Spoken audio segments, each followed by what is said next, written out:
Hello students, good morning. अपन ने विविध प्रश्नमाला 8 करे थे।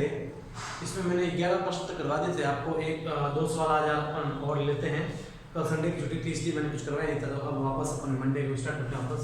तो 12 प्रश्नों 13 प्रश्न थोड़ा सा ध्यान से समझे, थोड़ा अलग टाइप के प्रश्न है। आंधी के कारण एक वृक्ष का ऊपरी भाग टूटकर, ये एक वृक्ष है, ये पूरा एक वृक्ष है, यहाँ ए से लेकर सी तक पूरा वृक्ष बनाया मैंने।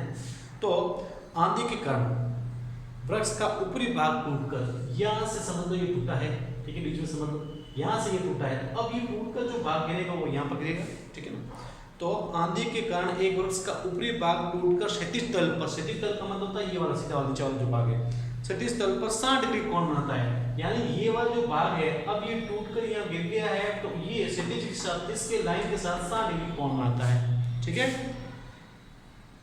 वृक्ष का शिखर क्षैतिज तल पर वृक्ष की जड़ से, ये वृक्ष का शिखर आ गया क्योंकि ये शिखर ये तो नीचे गिरा हुआ है, तो अब शिखर ये हो गया। तो वृक्ष का शिखर वृक्ष की जड़ से 10 मीटर की दूरी पर, तो ये 10 मीटर की दूरी पर मिलता है, ये इससे लिखा हुआ है। तो सब लिखे हैं आप, ताकि आपको कैसा नहीं रहेगा करने में। ये जड़ है, ये शिखर जो यहाँ से यहाँ तक गिर गया अब नीचे, ठीक है ना, ये वृक्ष है।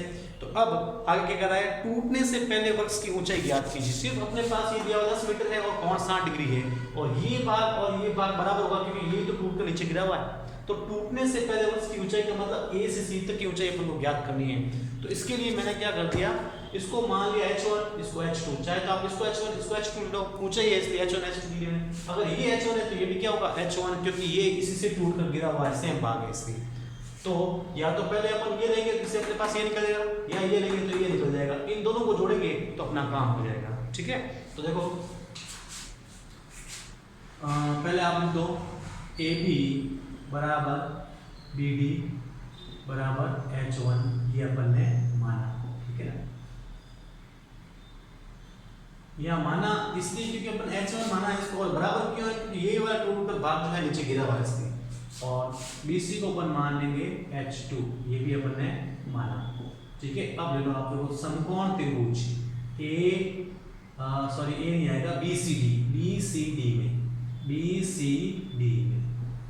ये भी निकालना पड़ेगा आपको। एक तो ये दिया हो तो ये तो लेना ही पड़ेगा, या तो ये दोनों ले लो पहले, या ये दोनों में से कोई भी लो आप, दोनों को लेना पड़ेगा 2 बार, ठीक है। तो पहले मैं लेता हूँ। तो लंब और आधार का संबंध किसमें होता है, tan थीटा में।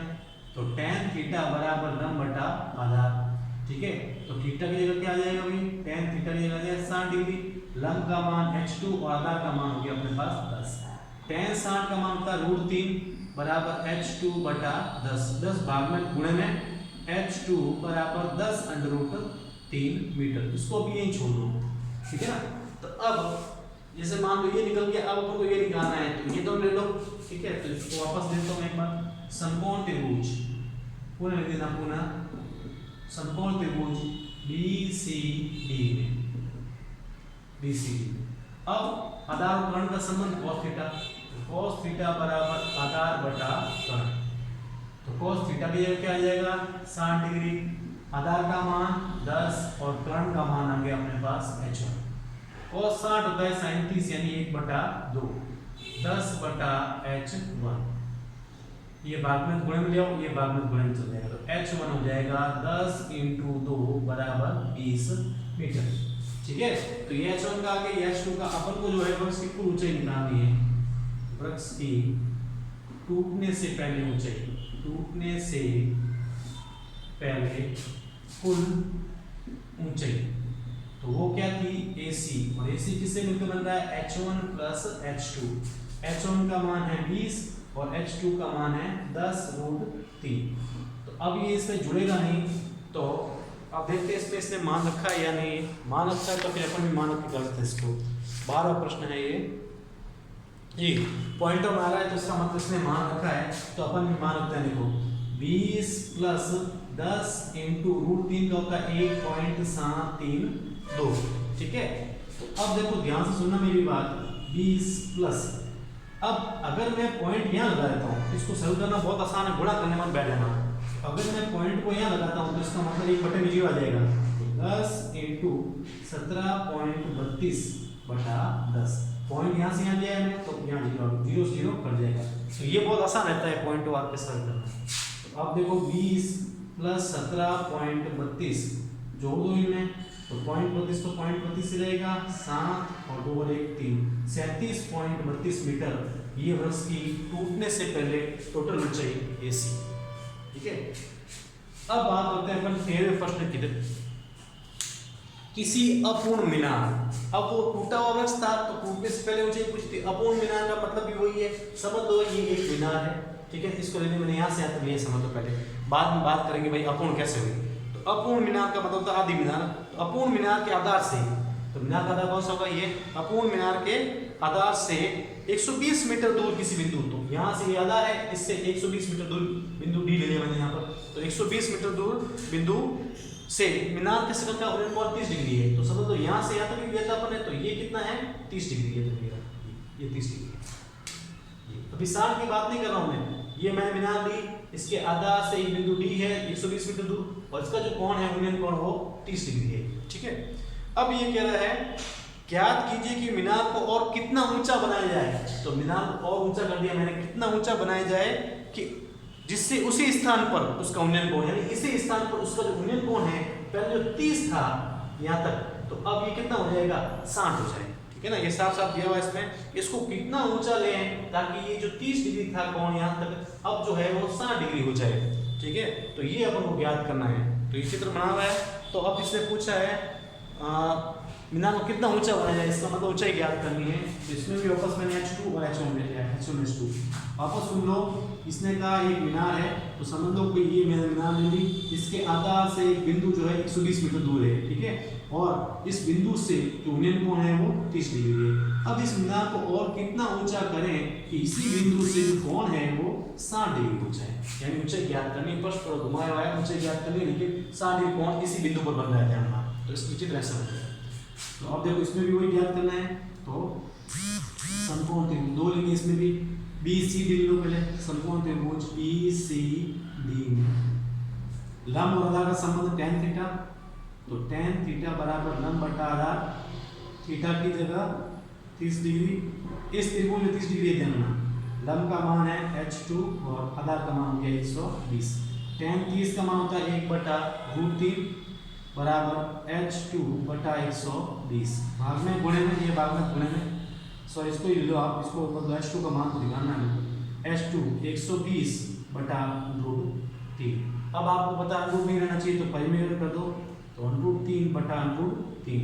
तो H2 बराबर 120 √3, √3 का 29 गुणा 3, 3 एकम 3, 3 चौक 12 और 0, यानी यहाँ आ जाएगा अपने पास H2 का मान 40√3 मीटर। इसको भी फिर आगे सॉल्व करेंगे जरूरत पड़ेगी तो। ये H2 का मान, अब H1 का निकालना है हमको। ठीक है ना, H1 का निकालने के लिए त्रिभुज को लिख सकते हैं, समकोण त्रिभुज देना है तो ACD पूरा त्रिभुज लेंगे हम। समकोण त्रिभुज ACD में लंब और आधार का संबंध किसमें अपने tan में होता है। तो वापस सुन लो, ये वाला त्रिभुज नहीं लेंगे क्योंकि समकोण त्रिभुज होगा तभी अपन लगा पाएंगे tan sin और cos। तो इसलिए ये पूरा लेना पड़ेगा इसके लिए। तो tan थीटा बराबर लंब बटा आधार, थीटा की जगह अब बड़ा हुआ त्रिभुज इसके 60 आ जाएगा और लंब का मान देखो H1 प्लस H2 दोनों आ जाएंगे। ठीक है, और अब ये आधार में है अपने पास 120, tan 60 का मान √3। यहाँ पर अपन H2 का मान भी रख सकते हैं, तो H1 प्लस H2 का मान आ गया 40√3 बटा 120। लिख देंगे समीकरण 1 से H2 का मान अपने पर।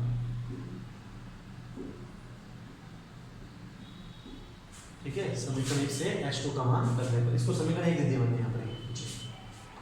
ये जो है ये समीकरण 1।